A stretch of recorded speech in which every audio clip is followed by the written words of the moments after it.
qui sort des différents médias, que ce soit journaux, télévision, cinéma, est aussi basé à partir d'expériences que les gens rapportent. Je pense qu'on peut parler de phénomène social. Et en tant que chercheur, je m'intéresse à la compréhension de ce phénomène social.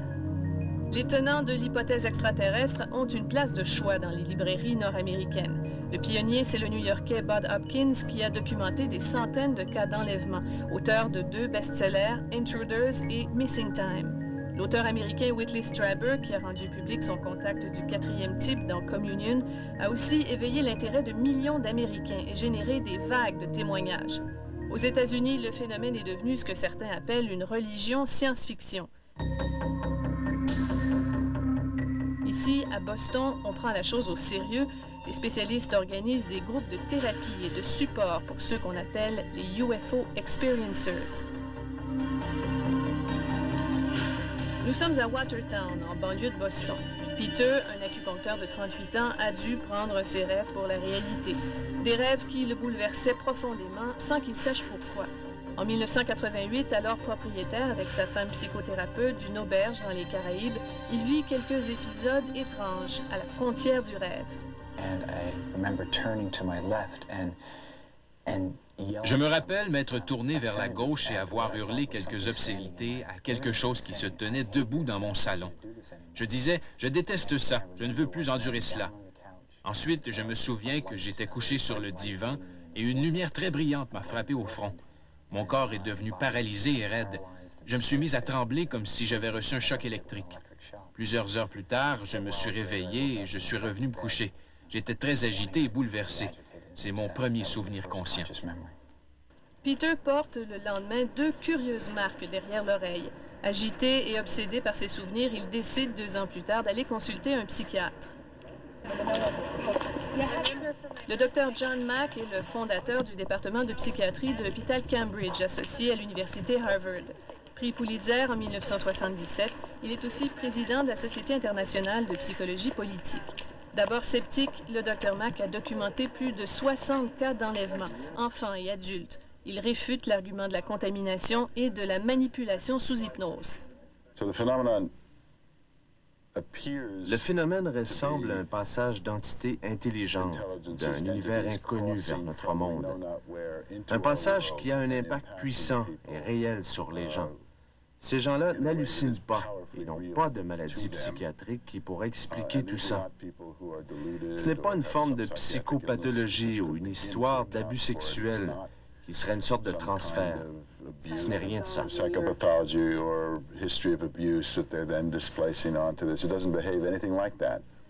C'est John Mack qui, avec un physicien, David Pritchard, a organisé en 1992 une conférence privée sur le sujet au célèbre et très sérieux MIT, le Massachusetts Institute of Technology, avec le gratin du monde scientifique des environs. On a cité Carl Sagan, des déclarations extraordinaires réclament des preuves extraordinaires, et des récits sous hypnose n'en sont pas. C'est pourtant le seul outil dont disposait le Dr Mack pour rafraîchir la mémoire de Peter, qui y a consenti après avoir appris que son récit ressemblait à celui de milliers d'autres personnes. Did that make sense? Est-ce que ça fait du sens à ce moment-là d'entendre ça? Absolument pas. Non, je veux dire, les ovnis, j'étais pas là-dedans. J'y suis toujours pas. Je n'ai pas lu un tas de livres là-dessus. Oui, j'ai vu des films de science-fiction, comme tous ceux qu'on voit jeunes, mais c'était pas quelque chose qui m'intéressait. Et que ce docteur en psychologie de l'école de médecine de Harvard, bien assis, me dise, « Eh bien, Peter, il est possible que tu aies été enlevé par des extraterrestres, d'après ce que tu me dis. » C'est un véritable choc, un vrai choc.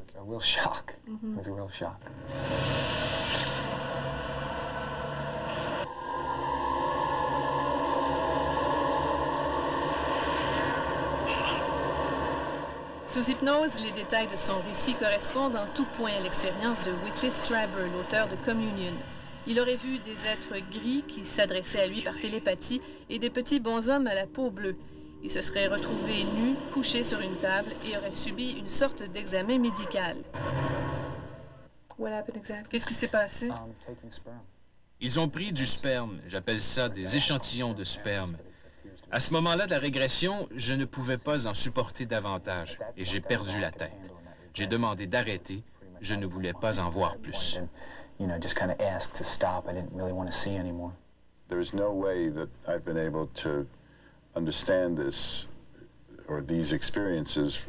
Il n'y a aucune façon, pour moi, de comprendre ces expériences-là avec la perspective de ce que j'ai appris comme psychiatre dans les 40 dernières années. Alors j'ai devant moi un puissant mystère. Et ce mystère est un phénomène qui, peu importe par quel angle on veut le saisir, nous indique que quelque chose se passe réellement dans la vie de ces gens. Looks like something is really happening to these people, which is precisely what they say is happening. Pourquoi acceptez-vous de donner des entrevues comme ça ce soir? I think that it's really important to educate people. Je pense que c'est important d'éduquer les gens, de leur dire que le phénomène est réel et qu'il existe à l'échelle mondiale. Et que ça n'arrive pas à des fous, ça arrive à des gens ordinaires. Je pense que les extraterrestres s'en viennent et que c'est une façon pour eux d'annoncer leur présence et leur arrivée. I believe the extraterrestrials are coming. Tous ces événements ont profondément remis en question sa conception du monde et de l'univers. Depuis 1988, il a vécu d'autres enlèvements qui ne sont plus, pour lui, des traumatismes.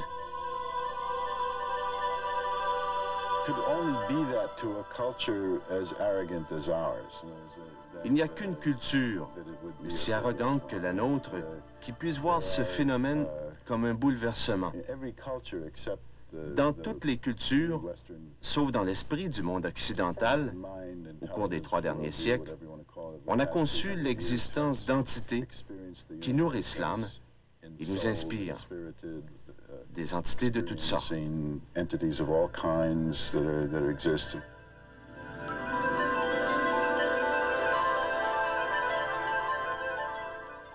Si les contactés relatent des expériences réelles, alors on est devant un phénomène qui remet en cause notre perception de l'univers, de la vie elle-même telle qu'on l'a toujours conçue. Si c'est au contraire l'imagination humaine qui succombe à ses propres fantasmes, alors là, on est devant un phénomène socioculturel et psychologique de la première importance. De toute façon, on est devant un casse-tête. Une des personnes interviewées nous disait, il y a des gens qui croient, des gens qui ne croient pas et des gens qui savent. Quand on lui demandait à elle dans quelle catégorie elle se classait, elle nous a répondu par une boutade. Plus ça va, plus je sais que je ne sais pas grand-chose. Fiancée de Céline Dion et un reportage sur les sectes religieuses, dont